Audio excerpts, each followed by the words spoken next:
Halo teman-teman, welcome back to my YouTube channel. Balik lagi bersama aku Happy Pramandari. Sebelum videonya dimulai, aku mau mengucapkan terima kasih kepada teman-teman yang sudah subscribe. Aku doakan semoga teman-teman dilancarkan dan dipermudah jalannya dalam mengikuti seleksi CPNS tahun ini. Jadi teman-teman, di video kali ini aku akan bahas soal-soal TWK atau tes wawasan kebangsaan.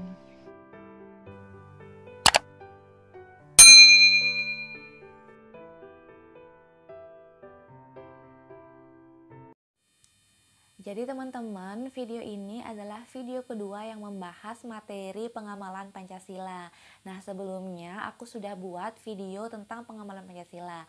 Bagi teman-teman yang belum nonton, silahkan klik linknya di description box. Nah, pada video itu banyak banget teman-teman yang ngasih feedback ke aku, Kak, buat lagi dong soal-soal yang membahas tentang pengamalan Pancasila, tapi soalnya yang lebih panjang, yang lebih hot, seperti soal pada CPNS tahun 2019. Nah, di video ini aku sudah pilihkan beberapa soal yang menurut aku adalah soal yang hot dan sesuai atau mirip dengan soal CPNS tahun 2019. Nah, bagi teman-teman yang sudah pernah mengikuti seleksi CPNS tahun sebelumnya pasti sudah tahu kalau soal CPNS tahun 2018 itu sangat berbeda dengan soal CPNS tahun 2019, di mana pada tahun 2018 itu soal TWK lebih banyak keluar tentang pasal-pasal pada Undang-Undang Dasar 1945.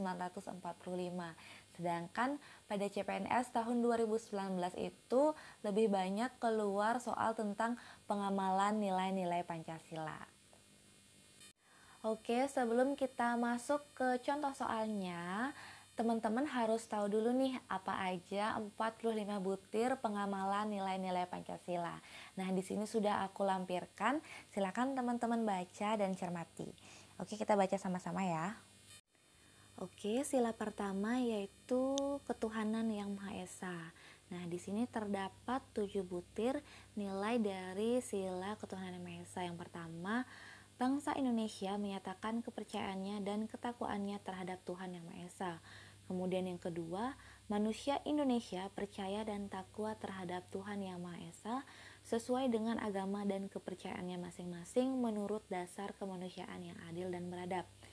Yang ketiga, mengembangkan sikap hormat menghormati dan bekerja sama antara pemeluk agama yang dengan penganut kepercayaan yang berbeda-beda terhadap Tuhan Yang Maha Esa. Kemudian yang keempat, membina kerukunan hidup di antara sesama manusia, sesama umat beragama dan kepercayaan terhadap Tuhan Yang Maha Esa. Kemudian yang kelima, agama dan kepercayaan terhadap Tuhan Yang Maha Esa adalah masalah yang menyangkut hubungan pribadi manusia dengan Tuhan Yang Maha Esa. Kemudian yang keenam, mengembangkan sikap saling menghormati, kebebasan menjalankan ibadah sesuai dengan agama dan kepercayaannya masing-masing. Yang ketujuh, tidak memaksakan suatu agama dan kepercayaan terhadap Tuhan Yang Maha Esa kepada orang lain. Oke teman-teman, jadi butir-butir Pancasila ini jangan dihafal ya teman-teman, tapi dimengerti. Nah, bisa aku simpulkan dari ketujuh butir nilai-nilai Pancasila pada sila yang pertama ini adalah mengatur tentang kepercayaan, ketakwaan kita, hubungan manusia dengan Tuhan Yang Maha Esa. Seperti itu teman-teman. Nah, teman-teman juga bisa memahami butir-butir ini dengan teman-teman rajin latihan soal. Nah, kalau teman-teman rajin latihan soal, rajin juga baca ini, otomatis lama-kelamaan teman-teman terbiasa dan mulai paham apa aja sih nilai-nilai atau butir pengamalan nilai Pancasila pada sila yang pertama ini. Seperti itu. Jadi jangan dihafal ya teman-teman. Tapi kalau teman-teman memang sistem belajarnya itu menghafal dan teman-teman kuat untuk menghafal, it's okay. Nah, bagi teman-teman yang nggak bisa menghafal, cukup dipahami saja. Oke, lanjut ke butir sila Pancasila yang kedua, yaitu kemanusiaan yang adil dan beradab. Nah, di sini terdiri dari 10 butir Pancasila. Yang pertama yaitu mengakui dan memperlakukan manusia sesuai dengan harkat dan martabatnya sebagai makhluk Tuhan Yang Maha Esa. Kemudian yang kedua, mengakui persamaan derajat, persamaan hak, dan kewajiban asasi setiap manusia tanpa membeda-bedakan suku, keturunan, agama, kepercayaan, jenis kelamin, kedudukan sosial, warna kulit, dan sebagainya. Kemudian yang ketiga, mengembangkan sikap saling mencintai sesama manusia. Yang keempat, mengembangkan sikap saling tenggang rasa dan tepa selera. Kemudian yang kelima, mengembangkan sikap tidak semena-mena terhadap orang lain. Kemudian yang keenam, menjunjung tinggi nilai-nilai kemanusiaan. Yang ketujuh, gemar melakukan kegiatan kemanusiaan. Yang kedelapan, berani membela kebenaran dan keadilan.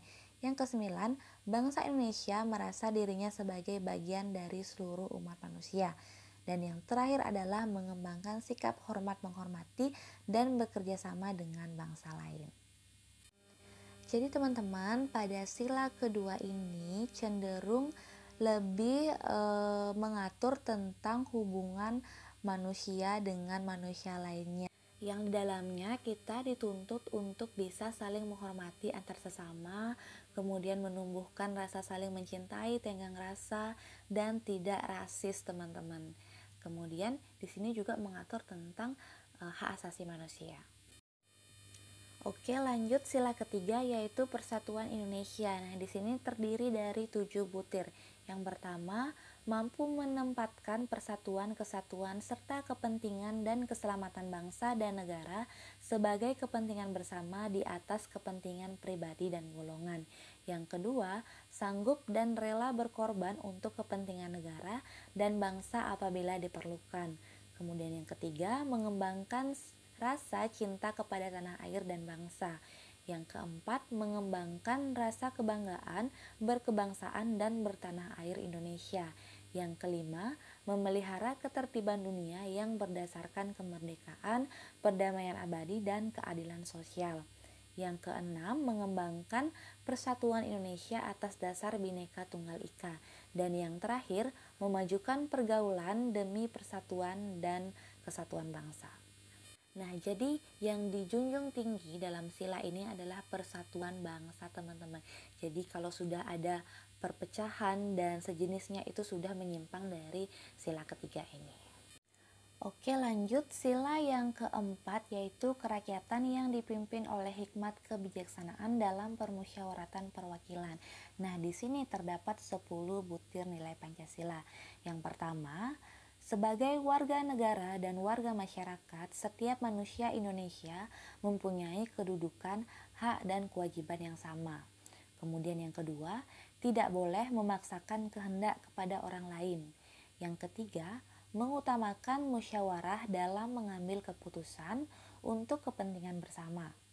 Yang keempat, musyawarah untuk mencapai mufakat diliputi oleh semangat kekeluargaan.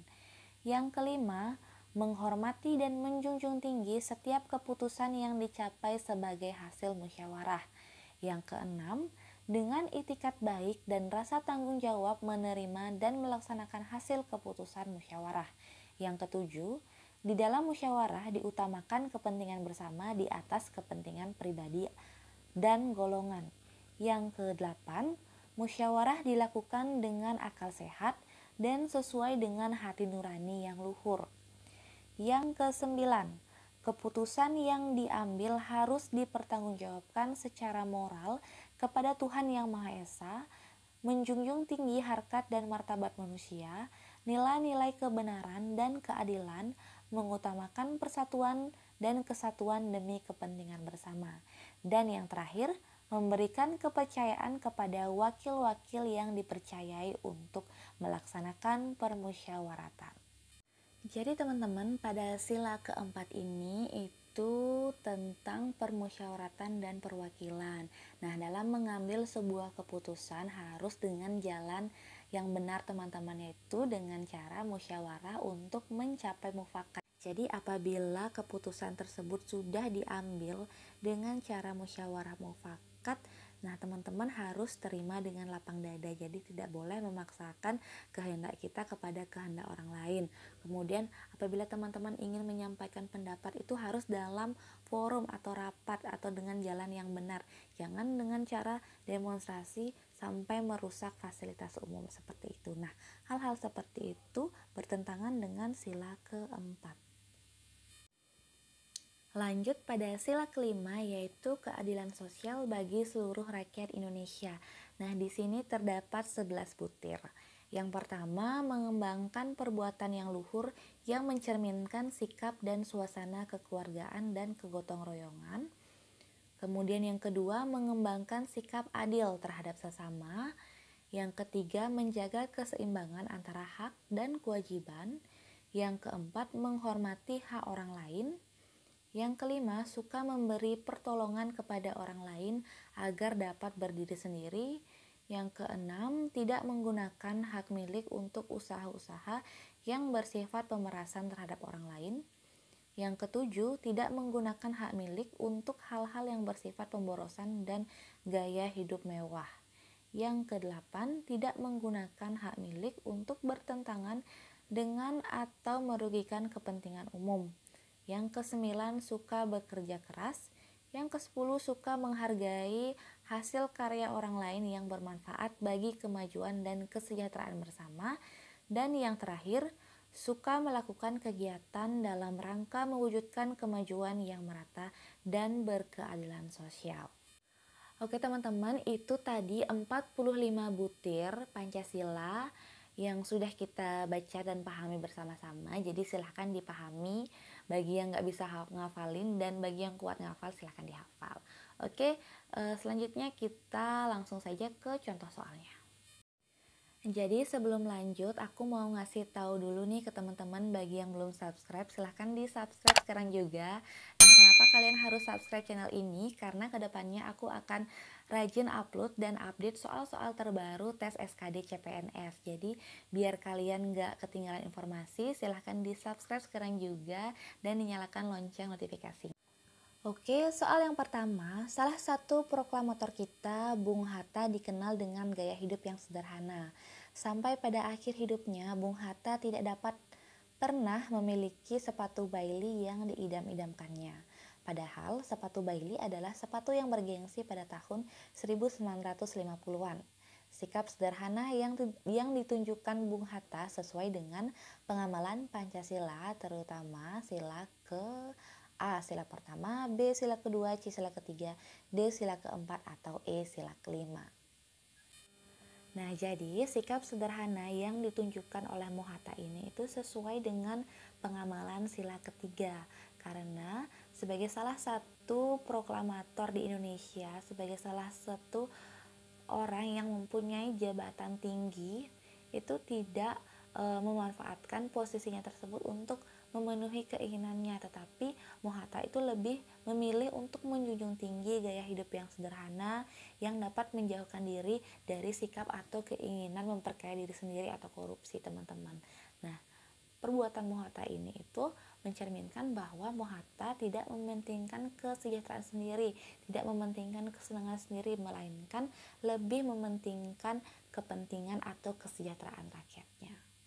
Oke, lanjut soal nomor 2, yaitu terjadi demonstrasi besar-besaran di wilayah Provinsi Papua dan Papua Barat yang disertai dengan aksi persekusi, pengerusakan, dan penjarahan di kantor pemerintahan adalah wujud penerapan penyampaian suara publik di muka umum yang bertentangan dengan Pancasila, khususnya sila ke A ke-1, B ke-2, C ke-3, D ke-4, atau E ke-5.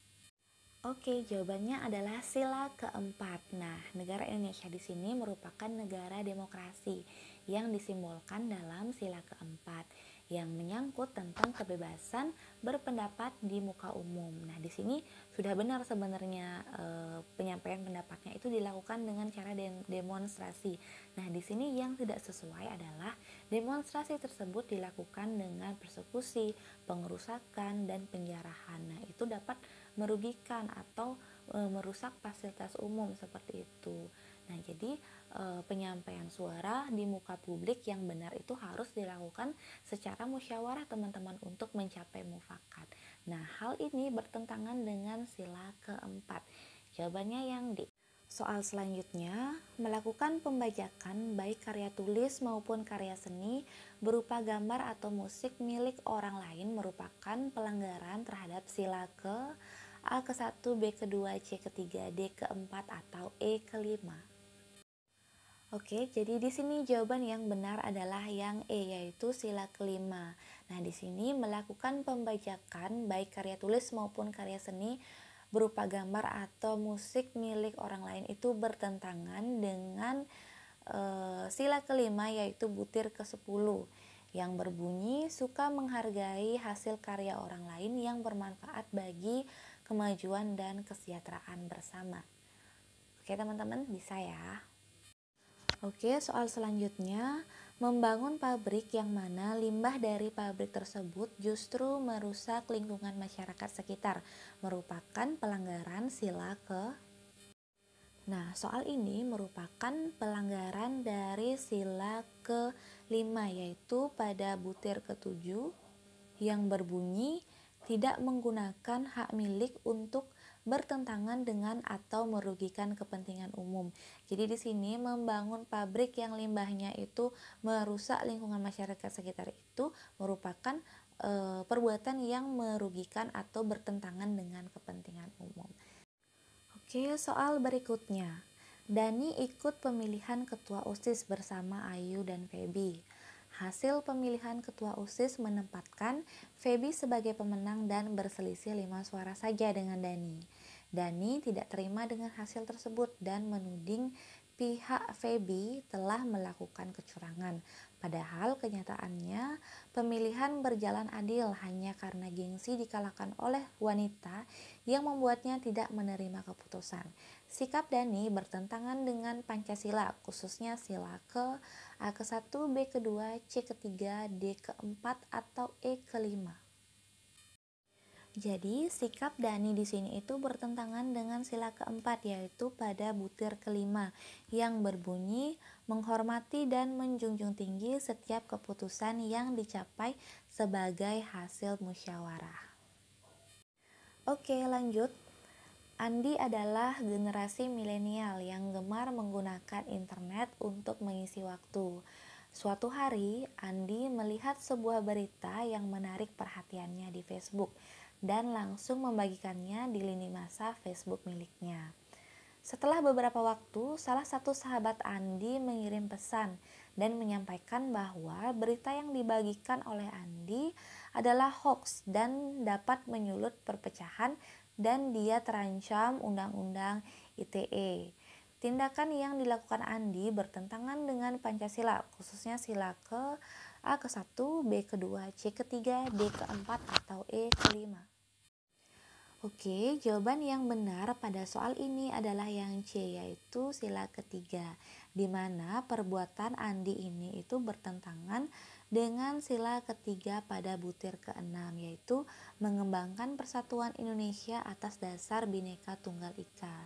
Nah, perbuatan Andi itu memiliki dampak menyebabkan atau menyulut perpecahan, sementara perpecahan itu sangat bertentangan dengan sila ketiga, yaitu persatuan Indonesia. Pelaku penusukan Menteri Koordinator Bidang Politik, Hukum, dan Keamanan Menko Polhukam Wiranto. SA memiliki harapan ditangkap polisi setelah merasa stres dan takut karena perekrutnya AZ, pimpinan Jamaah Ansartu Daulah atau JAD, ditangkap polisi. Hal ini bertentangan dengan sila ke A ke-1, B ke-2, C ke-3, D ke-4 atau E ke-5. Oke teman-teman, jadi di sini jawaban yang benar adalah yang B, yaitu sila kedua. Nah, tindakan dari pelaku penusukan ini itu bertentangan dengan sila kedua pada butir kelima, yaitu mengembangkan sikap tidak semena-mena terhadap orang lain. Nah, jadi di sini posisinya pelaku penusukan atau SA ini rasa stres karena perekrutnya atau ketua pimpinan jamaah JAD ini ditangkap polisi. Nah, dia juga ingin mendapatkan nasib yang sama, yaitu juga ingin ditangkap polisi juga. Sehingga dia melakukan tindak kejahatan atau tindakan semena-mena terhadap Pak Menteri, Pak Wiranto, agar dia bisa masuk penjara. Nah, itu bertentangan dengan sila kedua.